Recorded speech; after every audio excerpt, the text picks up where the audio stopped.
Are you overwhelmed by the challenge of personalizing communication for thousands of students? That's where Element 451's AI assistants come in. From nudging prospective students to guiding those already on their journey, AI assistants don't just automate. They write, build, and optimize every step of your digital campaigns. Discover how at element451.com/AI team. The realities of working in a highly matrixed organization still exist for people, and they're waiting on the task force for artificial intelligence to tell them what the risks are and the data privacy and the biases. Hit it! That's what I'm talking about. Wait! Okay, now, from the beginning. Hit it, boys. Welcome to Higher Ed Pulse, your Monday morning energizer covering insights and trends in higher ed marketing and enrollment. I'm Mallory Wilsey, bringing over 15 years of ed tech and marketing expertise to your earbuds. And I'm Seth Odell, joining the Pulse with my own adventures from leading marketing at top universities to founding Canahoma, one of the industry's fastest growing digital marketing agencies. Each week, we bring you the kind of insider insights you typically only find over cocktails with your pals at a conference. It's fast, it's fun, and it's designed for you, the busy higher ed professional. You're not just listening to another podcast. You're checking the pulse of higher education. Higher Ed Pulse is part of the Enrollify Network, a robust collection of podcasts designed to help higher ed professionals like you grow. Explore our other shows at enrollify.org. Enrollify is made possible by Element 451, the next generation AI student engagement platform, helping institutions create meaningful and personalized interactions with students. Learn more at element451.com. Seth, somehow we are already into December, and I am just looking at the calendar and like, where the heck did this year go? I know. We're going to blink and the year is gone. It's so crazy. I mean, it is. It is. Do you know, I have now officially been running the Enrollify Network for more than a year, and I'm wait, what? Congratulations. Like, is that real? Thank you. It's been so cool watching it grow. It's been really, really exciting. I love being a very small part of it. So just thanks for twisting my arm and getting me to do this with you every week. Well, we're going to put a pin in that because I want to talk about that a little bit later because, folks, today we are going to do a year in review episode. Seth and I are going to reflect back on 2024, both professionally and personally, and talk about the things that we have seen over the last year. And then, spoiler alert, we promised you this a couple weeks ago. Next week, we will do our predictions episode. I'm excited. I'm already working. I got the list going. I'm really looking forward to going back and forth with you. We cannot share our predictions with each other. Deal. They need. Perfect. Okay, deal. Full okay, reveal on record only. I am so in. Epic.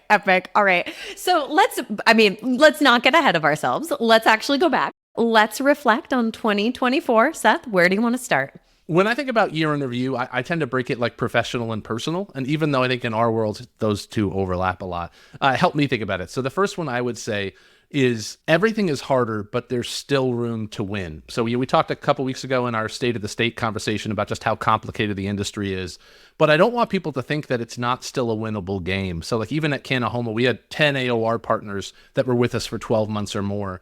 9 of 10 are up year over year, many double digits, 1 is flat, none are shrinking. Like there is still room to win. There are so many institutions that are still driving growth even in the headwinds. And so my first year in review lesson for sure was that everything is harder, but there's still room to win. And I think that's super important that we don't let ourselves get into a place where we've lost confidence or hope that things are so complicated and challenging and competitive that we're not going to be able to make it work.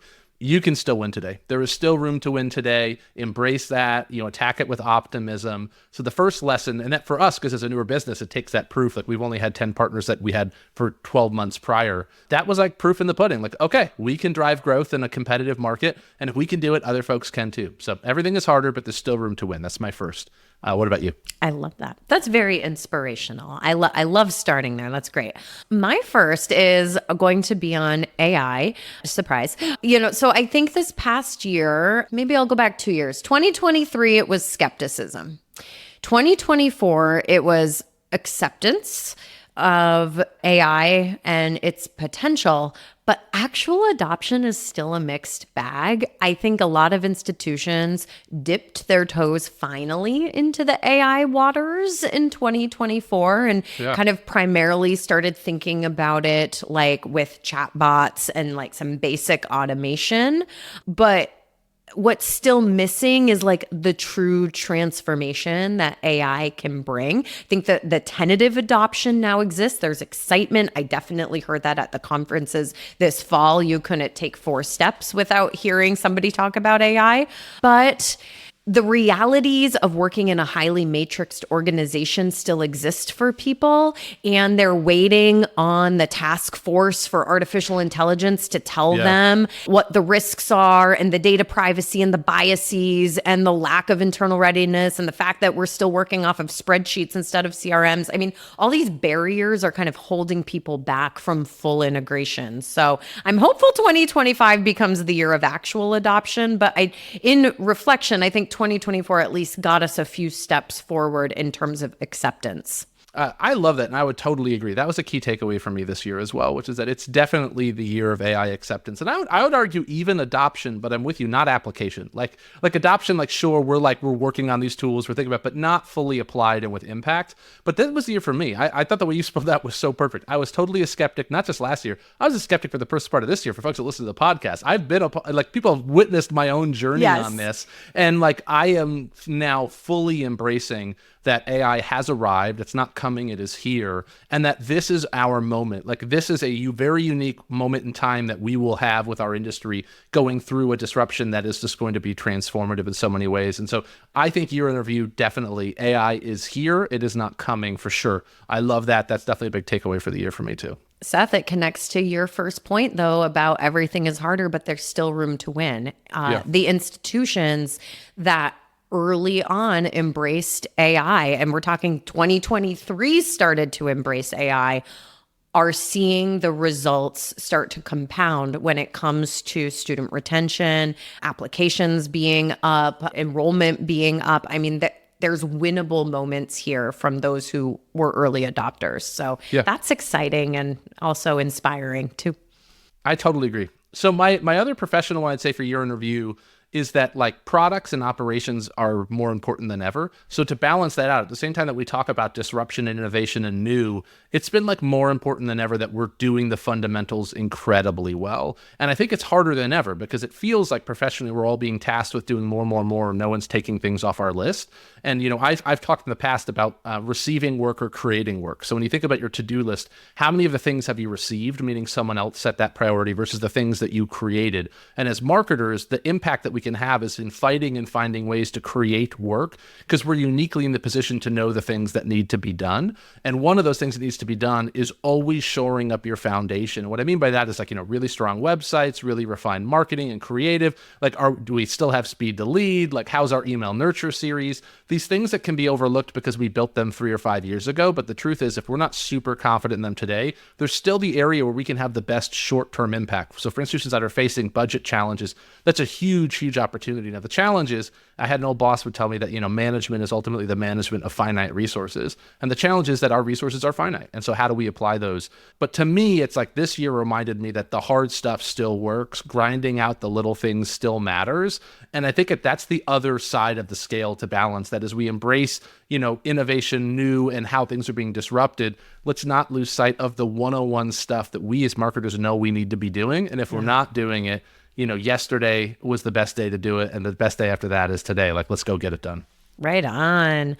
The fundamentals are critical. I mean, that is, if you don't have the fundamentals as your foundation, then there's no way you're going to start to win the games with innovation. Yeah. It's just true. And we have talked about this a lot this year. So maybe this is why this is on my list, and it kind of blends between professional and personal, but the idea of resilience and mental health within the leadership space in this industry is, as I feel like I have personally not talked about this more than I have in 2024. I have not heard other people so openly talking about this more than I have in the last year.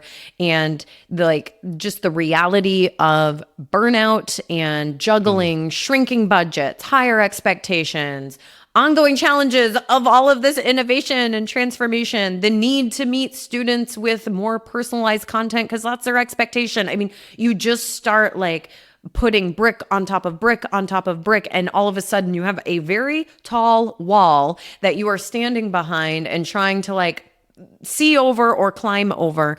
And I just feel like this year there's been so much more openness around mental health. And it's for us as leaders, it's for the students that we're serving. But this more supportive culture that I feel like we are currently living in, that has been, I think, a wonderful thing in 2024. I agree. I love it. Like, I love that I can show up as my authentic self, even when I'm not in the best of places. Yeah. Right. And the ability to be honest, because it is harder than ever. And we always talk about how hard it is as an industry, like to be a marketer and then work in enrollment. But just professionally, it's particularly challenging. The pressure is disproportionately applied to our area of the institution from my perspective. And that just takes a personal toll. And at a minimum, being able to know that other folks are going through that as well is at least supportive, if not informative. And so I do agree. I've loved that that's been an area of growth this year. We just talked about community last week. I mean, this is where I know I've leaned on my community, especially post-pandemic, but more in 2024 than ever. And just this importance of well-being and being able to bring your whole self to work and all of those great things. I mean, yay for 2024 to maybe having really unlocked some of those doors. What's on your personal list, Seth? So a personal list for year in review, probably like my biggest one, if I'm being really candid, is understanding why I'm here. So like when I set out to build Kanahoma, I was trying to build a better education marketing agency. And it's like, I really want to build an agency. This is what I want to do. This year, I've realized that I've built it. Like, the business is built. We're completing our 4th full year in business. We're established, over 30 employees, over 15 long-term partners. And then the question is, well, then what am I doing here? And so like one thing that came up this year that I've not talked about really before is, we were approached 6-7 times with acquisition offers this year, including a couple that were like very intentional, right? Like, with very strong offers. And that really required me to do a lot of self-reflection of like, what am I doing with this business? And like, do I want to sell this business and get rolled up and work for somebody else? Or do I want to walk away and do something else with my career? And what I found through that journey for myself this year is I'm exactly where I want to be.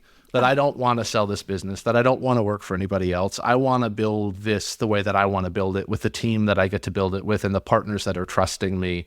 And so why I'm here is no longer just like some big growth story of I want to be huge and grow, or I want to sell and make a lot of money. Like, I actually don't care about either of those things anymore. Like, what I want is to just build a business I'm proud of with people I respect, serving partners I admire. And like, now knowing that, and like, maybe I should have known that before, but it's like, you're on a journey. I'm just trying to build a business. It's like, I got to build, and then it's like, well, it got built and now people want to buy it. And it's like, no, I don't want to sell it. Like, it's not for sale. And like, going through that journey for me has meant that I think I finished the year knowing both where I am and why I'm here much more than I started it. And probably that's the most profound thing for me personally this year. Wow. That's incredible. And thank you for being open to share that, like, in a public space like this. I know. It did feel like, okay, we're doing this. Like, but wow. That's what we promised people with the pod, right? Like, we're going to talk about the real stuff and they're going to get the real conversations. So yeah, that's the juice. That's fantastic. Okay. Well, hey, I'm glad you're still here too, because I don't know who else I'd co-host with, but also... I'm not going ever. That's another. Actually, that's a more professional move. I've loved doing this. I'll tell you. That's another takeaway for me. Like people don't know. You kind of twisted my arm a little bit because like I'd been in podcast retirement for a decade, and not that I didn't want to do it, but I was just like, I don't know. Like, I have so much going on. My schedule's busy. Man, I've loved doing this. It's so great seeing you every week, but also getting feedback from folks that are listening. And these conversations challenge me to like think more intently about my world and my profession. This has like borderline been the best. So use that against me if I ever try to get out of this in the future. You can just send me a link to this episode and remind me like, no, you said this is the best. You're staying put. That's been a great realization for me over the course of this year. I'm going to have my team create like a micro clip of you saying all of that, and it's going to be blackmail. Yeah. Yes, use it if you need to. Enrollify is totally like something that blends professional and personal for me too. And we started the episode, I shared that I've officially hit my 1 year at Enrollify, and it has just been like, it's been incredible. Like, it has brought me back to all of my whys for being in this industry. And I have gotten to do the things that I love. I have gotten to lead an incredible team of creators, as well as a full-time team team that is just showing up every day, so dedicated to what we are doing for this industry, and really believing that we're making a difference in the lives of the professionals who are listening to, any of the podcasts or video series that we have on Enrollify. And I was running some of the numbers, Seth, and this is a little brag moment, but give it to me. Take it. I can tell you that in the last year, our total number of listens and downloads or whatever is veering on 50% of the network's total downloads and listens for the 5+ years the network Whoa. has been in existence. We Yeah. have experienced half of that success in this year alone. And so that has been validation and excitement. I love numbers. I love seeing, I love to win, and Totally. so to see that all the decisions we've been making over the last year for the type of content that we want to feature and the educational offerings we're putting out there, that tells me it's resonating and working. And there's a lot of personal and professional, just happiness that comes from that. It's really awesome. Wow. I love it. First and foremost, congratulations. I know you and the team work so hard on this, and so that's just fantastic. I think the second lesson in there for me too is that when you think about the year in review, we can't miss the wins. So often we move so fast that we don't slow down to celebrate. That's probably one of my biggest professional weaknesses personally.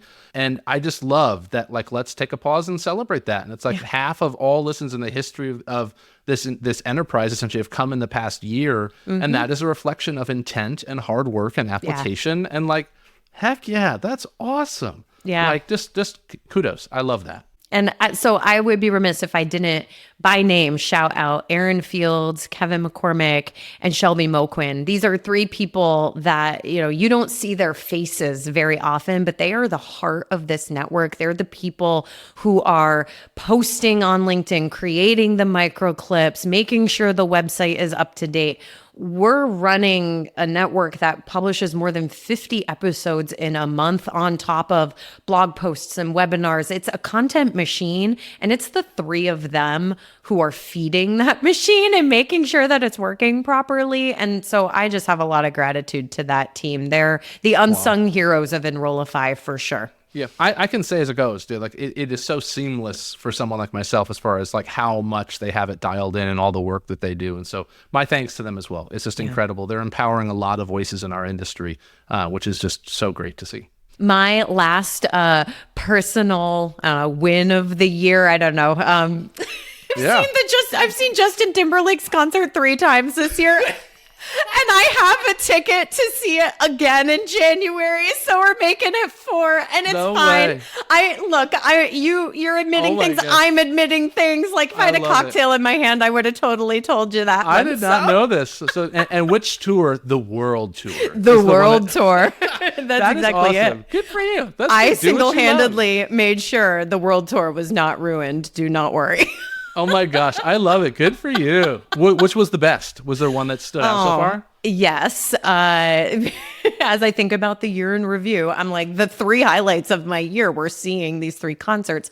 The best one was in Montreal because I had front row tickets, and it was he was spitting on me, Oh it was my gosh. oh Lord, it was amazing, Seth. That it is was awesome. amazing. I will say, investing in experiences is almost always worth it. My wife Lauren and I talk about that a lot. We were always up to buy playoff tickets to see the Padres or things. It's you just invest in the experiences because memories can last a really long time, and they can be a great investment.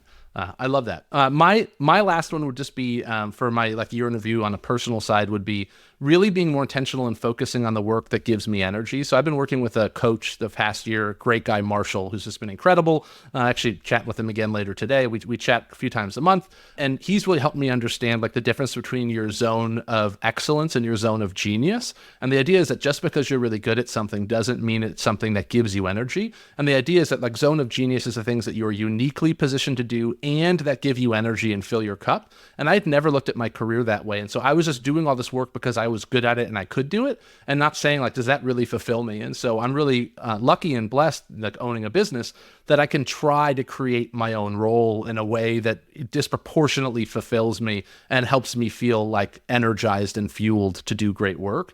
And I don't think I realized that for the first few years of the business. And so working with Marshall has helped me focus on what is the work that gives me energy that I think I'm uniquely positioned to do.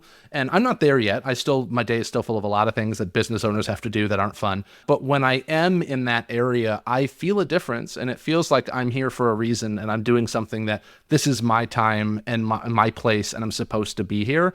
And just, perspective is powerful. And so the more moments I can create like that, the better. And this is the first year of my career I've ever slowed down long enough to think about that. So that's been a good one for me personally. Congrats, Seth. I'm really proud of you. I appreciate it. It's been a year of growth in many ways, Oh, incredible. All right, friends. Well, as we're wrapping this episode up, let me just say I am actively planning our Pulse Check series for 2025. And as you know, every Thursday we drop a series that's anywhere from 3 to 5 episodes long on specific topics, giving voices to new creators in our industry and allowing us to really explore single topics more in depth.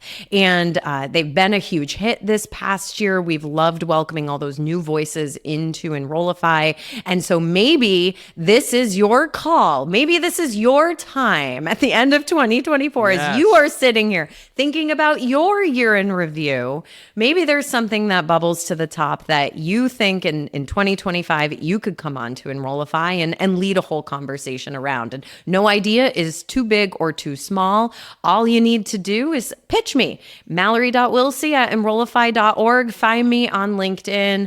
I would be nothing short of thrilled to hear from many of you on the topics that you want to hear about, but the topics that you want to lead the discussion around as well. And with that, we wrap up another episode. We'll be back next week with our highly anticipated predictions episode. I'm ready, Mallory. You better be ready too. It's going to be good. Let's go. Let's go, Seth. All right. Have a great rest of your week, friends. We'll catch you next time. Bye-bye.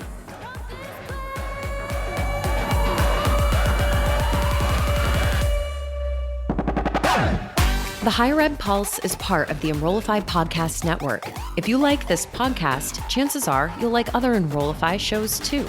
Our podcast network is growing by the month, and we've got a plethora of marketing, enrollment, and higher ed technology shows that are jam-packed with stories, ideas, and frameworks, all designed to empower you to be a better higher ed professional. Our show helps higher ed marketers and admission pros find their next big idea and features a selection of the industry's best as your hosts. Learn from Brian Gross, Eddie Francis, Jenny Lee Fowler, and so many of your favorite leaders in higher ed. Enrollify is made possible by Element 451, the next generation AI student engagement platform, helping institutions create meaningful and personalized interactions with students. Learn more at element451.com.